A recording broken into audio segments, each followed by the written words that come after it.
Hello and welcome to Spurs Kings TV. It's your main boy Marlon back with another episode of The Pitch on a Monday.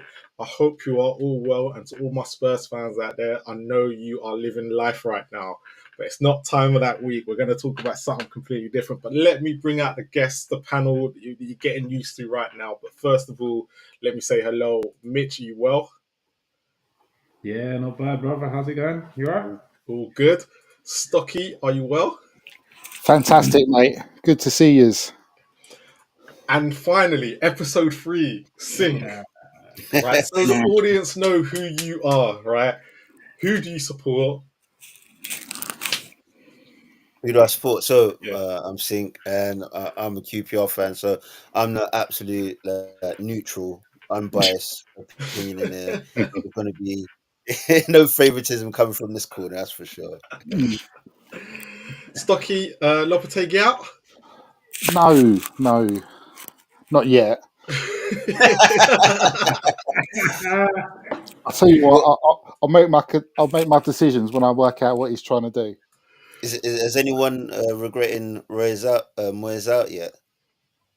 Oh, don't start me. I was very much on Moyes in. I don't want to have to be that geezer in the 60,000 seat stadium going, "Told you so." Yeah, I don't think that will go down well. Nah, I can't run that fast anymore. Sync. No. It's not worth it. All right, so boys. Let's talk about the elephant in the room, right? Because obviously Spurs won a game, an away game as well. And it's not looking so good for a certain Ten Hag at Man United. So let's get into it. Mitch, I'll come to you first. Yeah. I'll come to you first, right? So Ten Hag, where do you sit? Do you think Man United should stay with him? Yes, 100%. It's the best time to watch Man United play now. They've got to keep him as long as humanly possible. I don't care. They're going through their troubles. I want to see more of it. Just keep him there. Just make sure they can't get all of their owners together to sit down and have their meeting to decide to get rid of him. Keep him there as long as possible. He's rubbish. And we love to see it. So let's get into, like, you can see the stat right on the left hand side with Gary Neville, right? Gary Neville at Valencia, 28 games, 11 losses, 39 goals, 38 goals conceded. Ten Hag's last 28 games, 13 losses, 35 goals, 45 conceded. They can't stick with him, can they? No, in all seriousness, they cannot stick. He shouldn't have. He should have been gone. Like, he shouldn't have been able to leave the stadium as Man United manager. Like, no disrespect to Tottenham at all meant in this. This is what Man United fans have been like towards Tottenham for a long time. Even Fergie was like it. He came in at half time of a game when you were losing to him, and he just said, "Come on, boys, this is Tottenham." To get slapped how they did at the weekend should have been gone before he left the stadium. Glad he's not, but he can't be there. He can't have much more than this. He has to win both games this week to keep his job, I think. Stocky, bring you in on it. Ten Hag, should he have been sacked yesterday or even this morning? I think you're asking slightly the wrong question. He shouldn't have been there as soon as the new ownership came in, to be honest. I think what they've done, they've kept him in as a get out of jail. I mean, like, everyone would have seen the Manchester United performances over his tenure, and they've not been good enough. An FA Cup is an FA Cup, but the way that club is supported, everything else is not good enough. An FA Cup's not good enough for them. So it feels like they even made him apply for his job again. So they accepted this twice. And it's not good enough. I think it's poor ownership. He's not done very well, but these clubs are run from the top. And if they didn't have the balls or the foresight to sack him, then quite frankly, they're getting what they deserve. It's crap if you're a supporter, but in terms of the club, it was silly. I can't see why they kept him in the first place. Sync, gonna come to you. Well, look, Man United came in the summer and said basically they looked for a whole month trying to look for a new manager, but there was no one else. Yeah. Are they still stuck in the same boat then? I do think he should go, or do you think he should be given more time? I mean, I think if you look at it from their current history, their recent history. If you look at someone like Van Gaal, who won a cup but still got let go, like it's just the signs are still the same. Even if you sack Ten Hag, I don't think any of the other clubs should be worried. They might get a bit of a new manager bounce, but other than that, it will be the same old Manchester United eventually. It doesn't matter if they get a new manager. It doesn't matter. I think they could get Klopp in, and I'd still think it would still be poor. I don't know what it is, So but you think there's they still got the same problems then? yes, It doesn't matter who the manager is. it doesn't matter who the manager is right now. So much has got to change. I think if you look at Arsenal, right, um, they Dirty was in word a on this channel. similar. Yeah, I know you can't. I know you can't. But I'm just using this as an example. We were talking about Premier League clubs, but with Arsenal, they was in the same sort of place. It didn't matter who they had after Wenger, but they had to change the way that they did things, how Yeah. they operated, and that's why they are where they are now because of that change. And the same thing has to apply at Manchester United. If you don't change the foundations, then you're not gonna you'll be lucky to get a result. And I think that's what they have had with Ten Hag winning the FA Cup, with Mourinho having his success when he was there, even Van Gaal when he won his cups there. It's just they've had luck in those situations. There's a lot of games they've played against City or Liverpool, and you're like, how did they end up even getting a result in that game? So, and the thing is, for Spurs, does playing Man United kind of like paper over cracks, kind of? If it was a different away team, would we have got that performance? Good question. So, but my next question then, Mitch, I'm going to bring you in on it, right? So you can see we were talking about the Martinez tackle only last week, right? And we was all confused to why it wasn't a red card. Now, I've got two images of Fernandez there on both sides.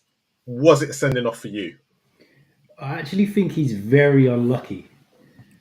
Very, very unlucky. Because I don't think anybody on the pitch realizes he slips before he lunges at Madison.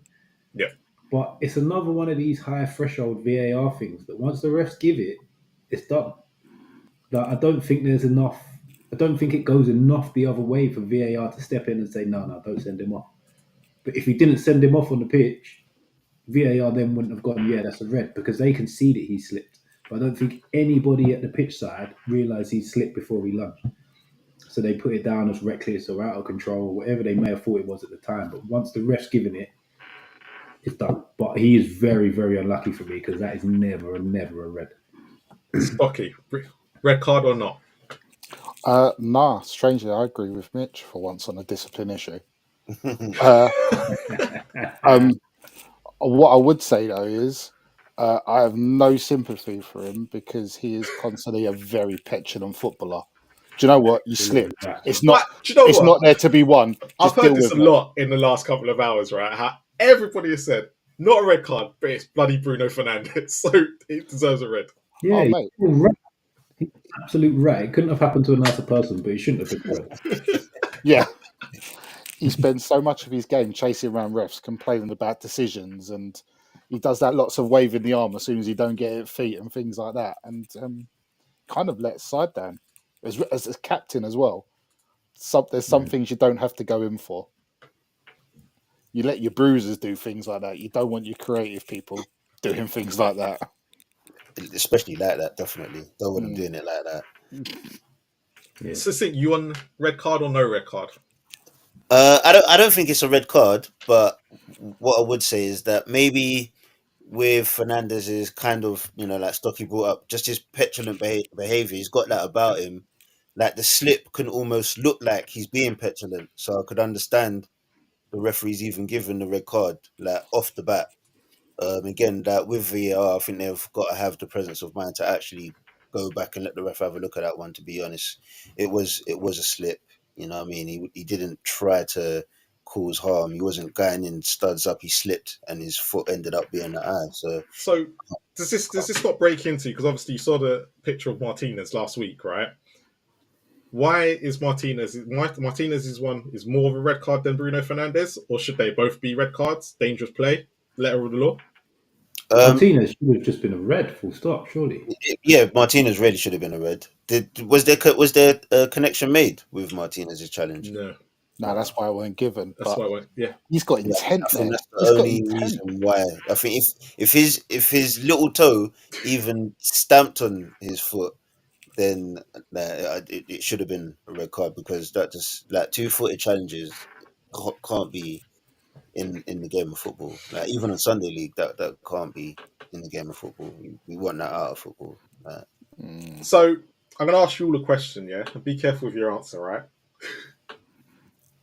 Did Spurs make them look really ordinary, or was it really a bad day at the office for Man United? I think it's a bit of both because Man United haven't been good at all this Yep. season. Tottenham they've been Except playing very poor well. And away they've from been home. they haven't no, but they've been dominating the ball, but just looked toothless up front. Yeah, And then you've got the early goal and just kept dominating the ball. Whether if it stayed 11v11, Man United could have nicked a goal and it could have changed things, maybe. But Spurs have been threatening to batter someone all season because they've ending games with 20 shots, 25 shots, Mhm. and not scoring any goals or only scoring one goal. So they've been threatening to hit someone for a little while. It just happened to be Man United away. a grand we do Why shit. they So. didn't play very well either. I actually thought you looked better with 11v11 than 11v10, to be honest. Stocky, you West Ham fan, come on. Perfect. Yeah. Oh no, I'll try and be even. Try. No, perfect storm. They were poor. You were up for it. I didn't watch the whole game, but it felt like Kulusevski got the final stats that I think his all-round game deserves, Yeah. because I'm a big fan of him. I think he's a fantastic player. I've had questions over Johnson in the back end of last season. He's got 4 on the bounce now. It just one of those rare days where it clicked, and it's quite safe to say, even though I was on highlights on this one, could have been more. Well, they could have been like writing out the score after the number, because Werner had a couple of chances. Don't get me started on Werner, please. Not today. Oh, you're not allowed to be happy all the time. We're football supporters. You're not allowed to be happy all the time. But no, like Johnson hit the post as well. I think Anana made a couple of saves. He did, So yeah. he did. It really like. Would it be safe to suggest that Man United got off lightly? And mate, if there's a couple more goals, maybe we wouldn't even be talking about should Ten Hag have stayed. Like, we'll be waving him off. We could have broke the news on air. He's getting sacked. Definitely. Do you know what the worst thing was, though? Goal. The first goal. And How no one is shuts him Van der down. Ven running in a straight line Oh, Yeah. for 70 yards and no one's tripped him, tried to clamp him, nothing? Just running in a straight line. Like, he didn't do a trick. He's quick, but someone's got to do something. I just don't get it. I agree. Like for me as a Spurs fan, it was glad to see, but all the Man United players just seemed to stand off him, and not one of them wanted to put the tackle in. And it's just like, take him down. Yeah. Like, I was expecting him to go down. Right? He had the I've played freedom with of Old centre backs Trafford. and keepers that would absolutely annihilate me in centre midfield for not wiping him out. If once he's got past 2, you wipe him out. If it has to be a yellow, it has to be a yellow. Just do something. I Don't let him suppose. get in the back 4. Look, I'm going to say something really but hear me out. It reminded me a lot of Bow and the way he used to run at people, right? And he used to run in a straight line, but people just couldn't touch him because of how quick he was. And maybe like I've seen Bow do something similar at Old Trafford like before, so maybe that's the reason behind it. But he's done it twice this season now, Van der Ven. He's done it against Everton and he's done it against Man United. Like, 2 sides that can't defend, but maybe that's the way football is. When you are running in a straight line, you just can't touch them at that speed. I'm trying to figure out how you've just compared more. Go on. I think it's more to do with catching opposition off guard. Yeah. So once he's in that full flow, yeah. If no one hasn't stepped in and he's then taken the next big touch, the other defender's already thinking the first midfielder or whoever was ahead of him, someone's going to engage before I have to. and then by the time it gets to all right, he hasn't done it. Now he's trying to stop him or slow him down, and he's nowhere in position to even engage and even try and slow him down or even try and bring him down. So that's like the lit should have come across and shut down the space just to make him think. Mm-hmm. Oh no, that ball's been shut off. I'm gonna have to protect the ball, hide it, maybe go back where I've come from, or wait for someone to give me an overlap or something. But they just didn't shut down the space at all. They just let Yeah. him sprint through. That's the key problem in this team, though. There's no one who wants to just grab it. They're all looking at each other for someone else to do something. Like you Yeah. think Roy Keane would have looked and thought, "Oh no, he's going to get him." He would have thought, "No, I'm coming across because if he skips Forget past the next man, you don't even I'm have to look at Roy lifting." Keane. Scholes Beckham. would have took that. Let's go for the players that we don't expect. There would have been from. 4 of Yeah. them tackling each other to try and get him. Gary Neville would have came over from Yeah. right back. There would have been loads of them. Keane would have been the last man there. Boom, bang. But like there was been so many people would have got him before that he got into that situation. There would have been, but it's a different regime and a different group of people and a different mentality. True. And these current Manchester United players, even those that have come through the academy, unfortunately, they don't have that tutorship. They haven't been shown how to be Man United players. What's expected? They don't know what it is. They know how to be fancy and be flair players like Garnacho, Rashford when he's on form, but they don't know how to manage a game, how to be top players. So my last question, right? Because all of us grew up in an era of Man United winning things, right? Will we see Man United win the league again in the next 20 years? I'm going no. No.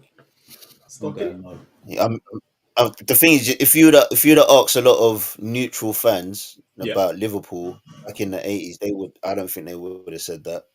So it could happen, and they waited 26. Was it 26 years? Liverpool waited, Something like that, yeah. so I it's mean, possible. I'll tell you what, Marley, can I defer my answer till we find out what happens to Man City? I want it now. I don't even think it even mate. matters about Man City. That's why. Yeah, do you know what? No, if they keep on being a shambles and being Manchester PLC instead of Manchester United, they won't. It's all built on sand. They've got to make massive changes upstairs and the foundations of the club before anything on the pitch. There's too many teams ahead of them that are moving upwards. They've got to then stop their rot, reverse it, catch all these teams, and be the best team in the league again. That's a massive journey that they've got to go on to try to even get back close to winning. Well, their CEO says he wants to win the league. Well, he wants to be competing for the league by the time they reach their 150th year, which I believe is in a few years' time. I don't quote me when, because I don't really know. But apparently that's what he came out and told the staff at the weekend. So, and he hasn't got long left. So, wow. But what does competing mean, though? Well, he said win the league.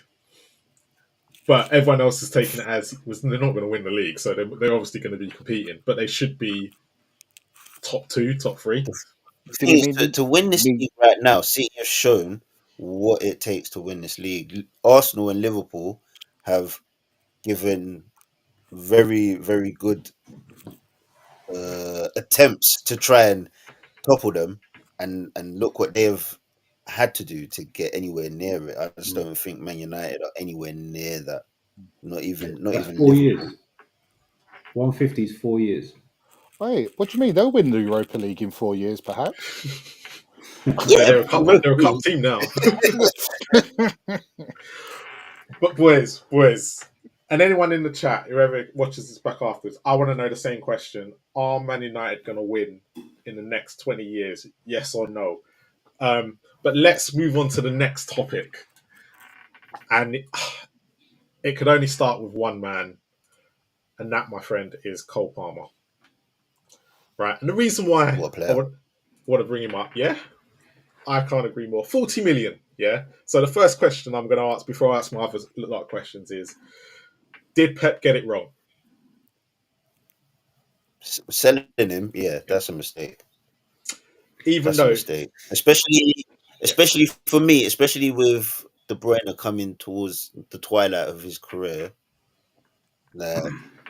Palmer's clearly someone that you want. He may not be in the central midfield, but just someone that is going to give you goals, assists, and goals. Like his goal involvement is crazy right now. That's a mistake. And the fact it's working with Nicholas Jackson. Let's all be honest, can't score anything. But him and Nicholas Jackson have got a Well, this is partnership the at the thing. moment. You look at what he's working with at Chelsea, that dysfunctional madhouse, Yeah, and he's managing to perform like that. I think he could go in the Championship and bring and drag a team up and have them have them surviving in the Premier League. bro, he could It bring seems QPR up, that couldn't it doesn't. it? You know what? Stocky, For me, go on, Mitch. Go on, Mitch. hindsight's beautiful. Like right now, it's a mistake. At the time, he had a player that wanted to get minutes, and a club that turned around and said, "You've either Because he got to wanted. go So or yeah, stay. he wanted You've to either, go on. you can't go on loan. Yeah, You've he got wanted to to go out either on get loan. Man sold." City said no, so he said he wants to leave or something like that. I think Yeah. was the answer. Well, they were properly happy for him to go because West Ham put a bid in for him. When we before we got Kudus, he was our initial bid, and the bid was accepted. Then Chelsea come in, and you're not going to turn down That sort of money. Chelsea And, over Yeah, West and, Ham. and So, that contract until he's 65. yeah, yeah, yeah. So yeah, so but Man the City thing were is, told, let him he's go. backing it up though. That contract right now with performances. Well, I saw a little a headline on the Athletic earlier on as has Palmer outgrown Chelsea already? I mean, yeah. I mean, hopefully he has. I don't like seeing them do well either. So, Madrid have got to be sniffing around a player like Palmer with Where what can they they put got him in? going on over there. so The man, better question would He'll be, replace whoever. Hmm. He'll replace whoever they've got there okay. right So yeah, now. actually, The that way leads me on. So even that leads me on because you've actually mentioned Real Madrid there, right? So that leads me on to this question, and I want to get an answer from you, and that's why all these guys are thinking: is Cole Palmer currently England's best player? And He's a I've used Kane, Foden, Bellingham, Eze, and Saka as an example. They were the only ones I could think of that could even fill anywhere near his boots right now, especially Bellingham. But is right now Cole Palmer England's best player? are you talking overall or on form? Bit of both. Because overall, well, both are no for me. Because overall, you're looking at any three on the left there, either Kane, Foden, or Bellingham. Any one of them three, even Saka, better players for me. Even on form, I'm saying no. The guy's not even in the picture, but Trent is flying at the minute, and he must be first name on the England team sheet at the minute. Not Cole Palmer. Not No, drag. And considering where Chelsea are, right? We've just said they're in a mess, and he is dragging them through. Considering how the Euros were, where Foden couldn't really get going, Bellingham was hot and cold, Kane was injured, Eze didn't even get any minutes, and Saka was in and out like a yo-yo. But yet Cole Palmer, when he came on, his minutes were brilliant for England. I'd I go. think you bring up a good point there. Just want to just add to what you're saying. I think Palmer missed an opportunity. If Southgate had a bit about him, would have played him ahead of Foden, because if you look at the minutes Yeah. that they played, like Palmer was head and shoulders above Well, Foden in let's terms take. of his He input. scored. Look, let's take the final. He comes on, puts it in the back of the net against, let's be honest, a very good Spain team. Like that. Yeah, That is where the man is at in a big game like that. He turns it up. He he's turns it up. unfazed. He's unfazed in any Go situation on, on the Mitch, pitch because I at the know you want to moment. argue back on this. Go on. We've given you go on because I can see it in your face. no. I'm just thinking like I get all of what you're saying makes sense, But it's not but there for you. no, I just like he gets picked he starts for England at the minute. I wouldn't say he's our best player on any of the Yeah, he aspects hasn't. really. Yeah, I would agree with you in that respect. He hasn't been able to do enough to show. But had Southgate played him ahead of Foden, it would be a completely different. And I'm not saying that we would have gone and won the Euros, but it'll be a completely different um, talking point about Palmer. Like it'll be like hands down, he was our best performer in the Euros. I think if he was playing ahead of Foden, definitely. Yeah, the boy I'm comes not on going and to he just. disagree with the Southgate got it wrong thing because I'm pretty much been Oh, in we're that going to camp agree on for that, are No, we? 6 years. it's not even about that. It's not even about that. But I'm just saying, had, had, had Palmer had the opportunity to play more games, more minutes in the Euros, and be more of a even starting the games rather than because once you're starting, you're more in the headlines because you're starting from the beginning. You're impacting the game from the beginning. It has more of a say rather than coming on and being the impact player that way. But he just hasn't had the time to show why he is England's best player. I think right now Yeah. it wouldn't be fair to I, say that he is England's best player because you have got Trent. I just want to add one more thing on it though. So the other big names in Yeah, the England team who you'd normally look at as their best players played full tournaments, had their break late in the summer, and are still finding their new form again for this season. Palmer was at the Euros, but he wasn't physically playing as many minutes. Yeah. So he had his rest. no, And he's come back ready, recharged for the season, fresh off the bat. Okay. Yeah. So you've also got to allow for that little bit of balance for your Bellinghams, for your Fodens, for your Kanes. I think Kane's injured now though. Yeah, okay. For them to build into the season to get back up to their best form. Stocky, you want to chime in on this? Where do you sit on the whole thing? Because obviously you've played against him this season. Yeah, I'm still trying to work that out. Don't start me. I'd say he's in. I think Mitch's last point about the form and everyone else is a very good point. I would say if him being England's best player, I'm not sure we'd find out because I'm not sure England would play the same way Chelsea are, which he's thriving because he's playing up front with a workhorse like Jackson. He's quick, he's strong, he can occupy people, which leaves Good space. point. He's Yeah. got two centre midfielders in Enzo and the one that come from Brighton, Caicedo.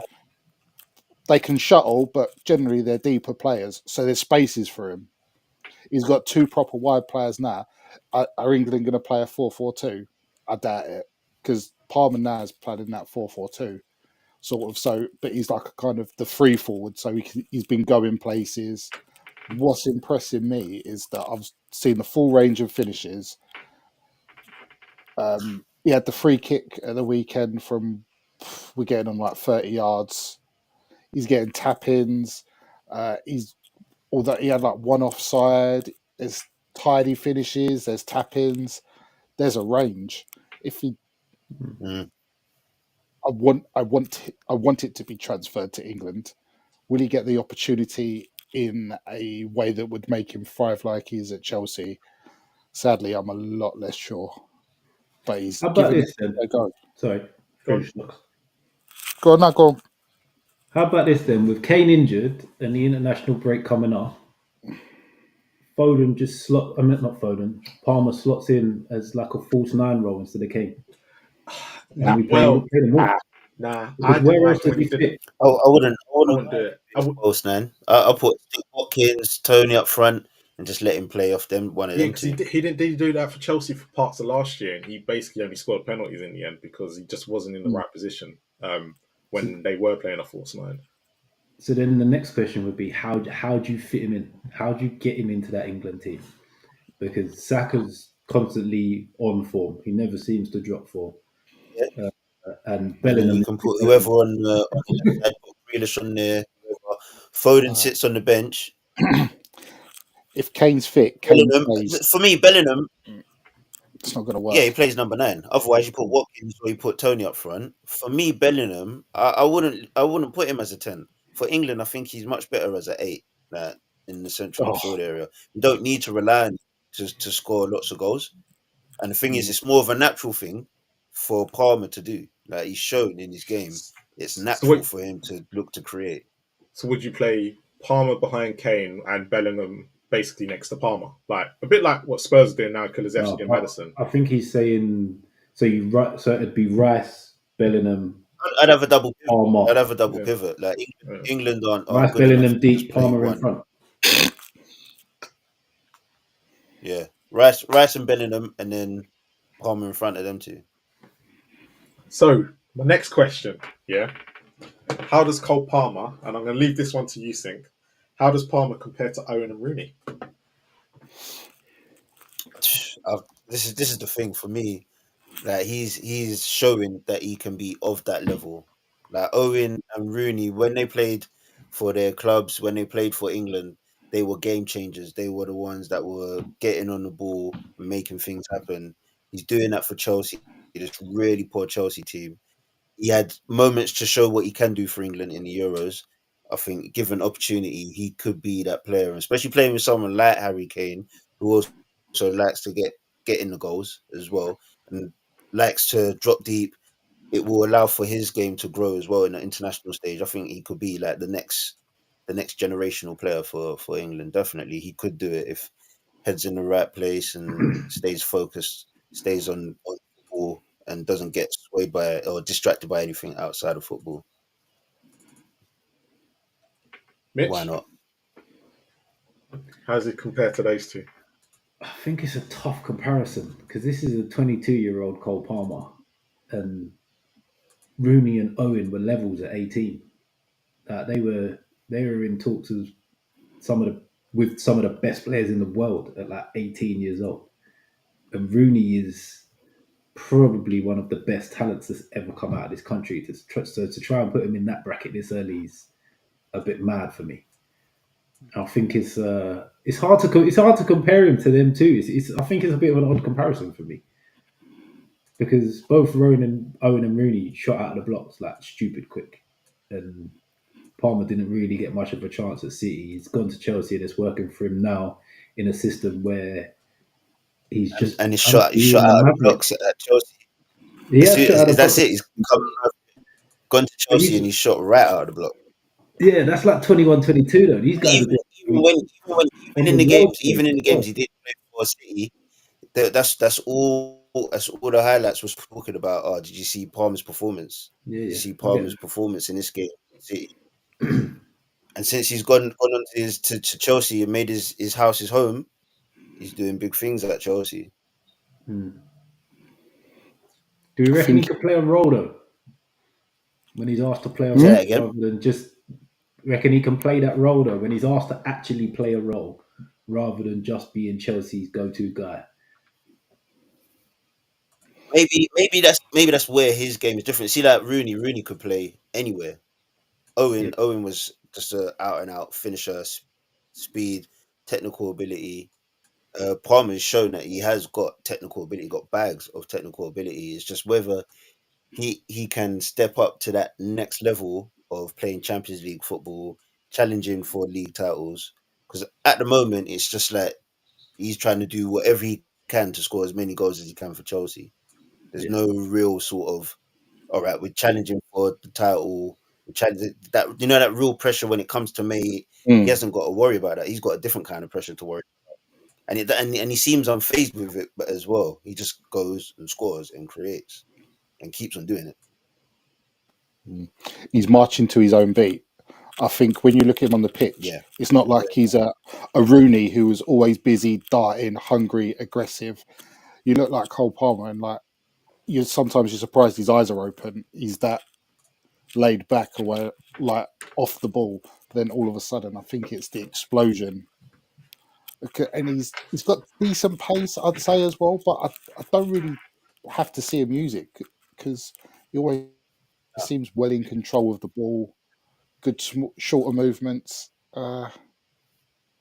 I say he's I got think speed of he's got, thought as well. To be honest, yeah. yeah, yeah. I don't think you'd Agree. get through Man City's academy and get first team minutes, or although they weren't loads, you wouldn't get first team minutes around all of those sort of players if you didn't have it.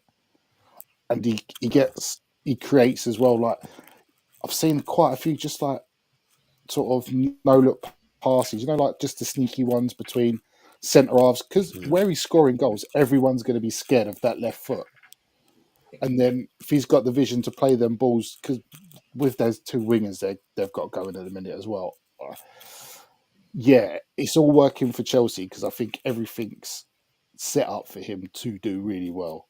The problem is, I don't think England can do that, or they'd be willing to do that. There's a lot of other big players that have already got their stripes. for him to do it just yet. So has he? It's a great question though, but has he outgrown Chelsea already? Will he be on the move? Will Madrid come in for him? I think it's too early for that, and Chelsea are on the up. Yeah. Mm. I don't know if they're on the I love the way this was I love the Abramovich's disappointment Chelsea, in I everyone's wouldn't say he would voice. have It took it to Chelsea are on the way up. Everyone's disappointment. Look, that makes you all Spurs. I don't Thank know if you. Chelsea are on their way up yet. You know, I'm still expecting a blip in their performances. I'm expecting a run of like 3 or 4 games where it's just not going to go there. Them 2 goals they We'll see if they they actually are. conceded against Brighton were horrendous.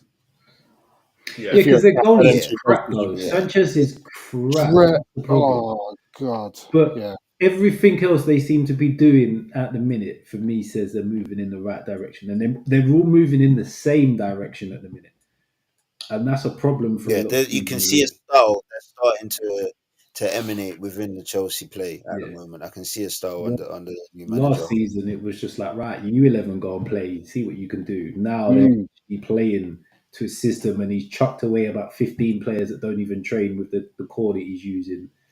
And yeah, they're kind of on the up. yeah. Okay, so let's move on to the last and the one I've been kind of thinking, how's this going to work? But I wanted to talk to you. So news came out on Friday that the Premier League are thinking about closing the transfer window early again. Right? After it didn't work for them last time, they are thinking about closing it early. Mitch, what's your first initial thought? That they've got to do it both ways. If they're going to close it, it has to be closed completely. It can't be a one-way window that players can't come in, but they can go out. Close it, dead it, because it puts every single team in the Premier League on the back foot. I'm all for the window being open for like 6 weeks. Get it all done. Get it done like even 2 weeks before the season starts, before the Charity Shield. Before the Charity Shield gets played, close it down. They're your teams. Go for it.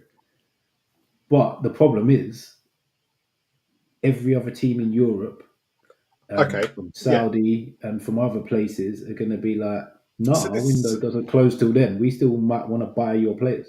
So for me, right, I'm going to ask this question. I'm going to ask this question too, and anyone can jump in. If they go and vote this back in, does this make the Premier League not fit for purpose, right? Because they saw the repercussions it had the first time round. Europe's not going to change. Saudi are not going to change. Turkey's not going to change. So why the hell are they going to try and do it again to leave, one hand tied behind their back? We all knew it didn't work last time, right? It doesn't really impact the season if you do your transfer business early anyway, right? And those last minute deals tend to be, right, especially in Spurs' case, you're trying to get rid of players that that are not going to play. So why would they try and bring this in again, knowing it hasn't worked the first time? So I genuinely think it's a good idea. I genuinely think it's a It good really doesn't make sense. But if you look at the two situations of when they've tried this, like are they in a stronger position now to negotiate earlier transfer window closure? Because what are they trying to say, that the Premier League is that much stronger that we should just lock in the players that we've got and then be done with the rest of world football? But isn't the issue going to be? Yeah, so Mitch, I'm going to ask you this question. Isn't the issue going to be, so if they're not closing the transfer window early, isn't the issue going to be where the other teams are going to go, hold on, I know what I'd do. I'll wait till their transfer window closes. I won't buy any of their players, especially the rest of Europe, especially when you get in clubs. And same thing's going to probably happen to Newcastle, right? Where there's going to be certain players on the books you need to get rid of, right? The problem is now they're going to be in your squad, right? After the transfer, you can't bring anybody else in. You're going to try and get rid of players. You're going to have to sell them cheaper than what probably would have happened if the window had stayed open, because you're trying to get. That's why I say it only works if you close it both ways. Because I don't think clubs around Europe will then fight against it that much. Because you take Saudi out of the equation, Yep. the Premier League's the money. Yep. Agreed. So if a big transfer is going to happen, it's either going to be one of the 3 or 4 massive clubs from around Europe, or it's going to be a Premier League club buying a player for big money. So if we're saying, right, our window closes on August 15th, no one in, no one out after that point, Well, this I is the think thing. the rest of Europe would get into line. Well, They this, won't move their window. They'll still transfer between each other, but I think they'll do their transfers with English clubs early. okay, let's take someone like Eze, right? Let's take Crystal Palace, yeah? Mm. Say the window does shut, yeah? It doesn't stop a Real Madrid, not Barcelona, but, you know, a Bayern Munich still coming in for him. Let's take Elise, right? Who went in the summer. It doesn't stop them from buying him. So whatever unrest they think they're going to have with the Premier League clubs, are they not going to have the same with the big clubs in Europe? Yeah, but that doesn't that affect the Premier League rather than affecting other top teams in the Premier League? Well, top teams in the Premier League will be caught out by trying to get rid of the squad because obviously they have these inflated squads, right? I'm just talking on that. I'm just specifically talking on that example Yeah. of an Lise leaving a team like Palace, like Arsenal, Man United, Chelsea, Spurs. They're not going to care. In fact, they'll be like, "Yeah, great. That's one less thing to worry about with Palace. He's gone to Bayern Munich now." So it's not going to affect the Premier League, and Okay, they're yeah, okay, get what you mean. Yeah. Okay, so let's take Tottenham, right? Let's take Harry Kane. It wouldn't stop it doesn't stop that transfer. So the no, it big doesn't. clubs, not Man City, take Man City out the whole equation, right? Because they're just one club that probably would not be affected by this, right? But Liverpool, Arsenal, and the rest are still going to be affected if Real Madrid or Bayern Munich wants to come in and buy one of their players. Say next summer, right? That they go, I want to pick up whoever from Arsenal, right? Say it's Havertz for talking purposes, and Havertz is quite key to Arsenal right now. The unrest is still there. Can Well, yeah, those but can those if you look at European Liverpool, if you look at Liverpool and Madrid, they're going to be after him. If Madrid try and hang that out until after our windows close, Trent is still going to want to leave. He's gone. He's gone. but this is the problem. Yeah, you're still going to be in the same issue. So, but this is my whole thing is the Premier League are trying to come with this, and this is my question: are they actually fit for purpose, right? If they're thinking of bringing this in again, because But that's why do they think they're bigger than the rest of Europe, and the rest of Europe are not going to do this? They've tried it once, and it's not going to happen again, unless FIFA or UEFA come up and say transfer window closes on this date, full stop. it doesn't make any sense. And have they given an explanation as to we want to do this because of X, Y, Z, because it will benefit us in this way, or are they just making a rule? Maybe they just want their name up in lights before everyone else. Look at the Premier League. Look at the Premier League. I don't see it going wrong because I see it going wrong. Sorry, because say if it's probably less so for the smaller teams, but say for all the Premiership teams that are buying from players from the continent, they'll say, "Oh, your window shuts in 2 weeks. Bump up the price another 10, 15 million," and we're not paying that. We'll go, "Well, tough shit. You're not getting your player then." And then all of the teams will go to the Premier League and go, you can't bargain with someone if you're with that tight a deadline, because prices will go up because you've got a much smaller time to make the deals. And Yeah, you're say like demanding other teams, so like a smaller window. But then your say need that for the player players actually is going to wants be to leave. greater. Say that player does actually want to leave and he's then stuck at the club he doesn't want to be at. It's then Happens clubs in all the Europe time. shooting themselves in their foot. Happens all the time. Well, and you also make a point. Usually, the rest of the continent gets fired up when someone buys flavour of the month from a French team or something like that. Then all the money spins around France or it spin around Italy. So, yeah, I think it's silly. I think they'll cut their nose off to spite their face because players will get even more expensive on top of the English teams buying them. We can bump it up, It's not just but that with the time agents constraint as well. and use it to their advantage as well. So you're getting it from both ends. You're getting it players, agents, and other clubs as well taking advantage. And also with them implementing this new rule, is it exactly the same how they was going to implement it before? Is there any slight tweaks, any changes to it, or is it just being implemented the same way as before? From the sounds of it, it's going to be implemented the exact same way. They're hoping that what's going to happen is now that they've announced it, that others will follow. Again, No one's going to Not follow. gonna happen. I That's just the whole reason why the Super League started, was because of the dominance of the Premier League. yeah, but they just don't have anything in this. This is where I just think to them, it's for me, it's just so stupid. Like the whole thing is stupid. Like if let's take this summer transfer window. Has it had any impact on any club this transfer window? No. And this is the bit. If we went before, I got it because you had. I think there was rumors that Salah might be leaving. You know, there was rumors that other big players were leaving. But for me, right now, I'm looking at this window going. You've just gone through probably the quietest transfer window where we've sold players abroad, and you want to do it now. And even if you think about like players like Eze and stuff like that who didn't leave after the season started, there was no rumors that he was going to leave. So I don't really get why they're doing it.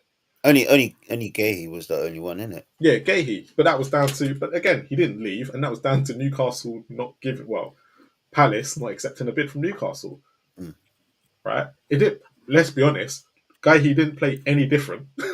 No. If not, he played better because he wanted to move. No, he's kept his professionalism Yeah. up, so you can't ask for more than that from To a be player. fair, he had a couple of mares in the first 2 games. Yeah, I mean, Palace haven't had the start that they wanted, but also they lost their other centre back from last season, right? Anderson, yeah, to Fulham. Yeah, Anderson's gone. So that's a big miss. That's a big loss for them. A big loss for them. And again, yeah, and like it's not like the window is shut and Palace have suddenly turned the corner. They haven't, so it's made no impact on them either. No, but it has, because they've lost obviously Elise and Anderson, so that's a reason why they had the key one in that. So he was the guy. Elise was the key one in that. That's why they're not the same. Yeah, definitely. Dual threat. All you got to do now is sort of shut down Eze. When there's someone on the other side, the team starts getting stretched, and then there's the gaps in the middles for people to exploit. Yeah, and Katie having one stride yet. No. Boys, thank you. Episode 3. Nice. So, Cole Palmer, Man United are crap, and the Premier League closing transfer window is pointless. Mitch, let everyone know where they can find you on the socials. Yeah, still just X for me. Normally found on the weekend, trying to wind people up mid hate watch. So at James Mitch 14. An Arsenal troll.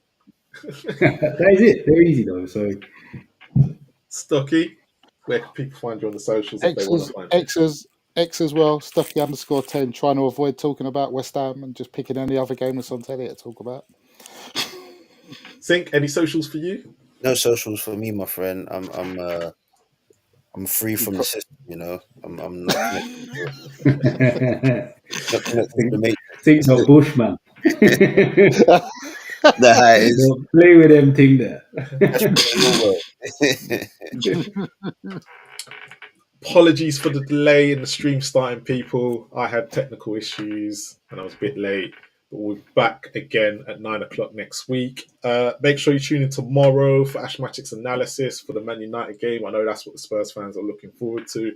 And please, please, please make sure you check out the rival show on Wednesday.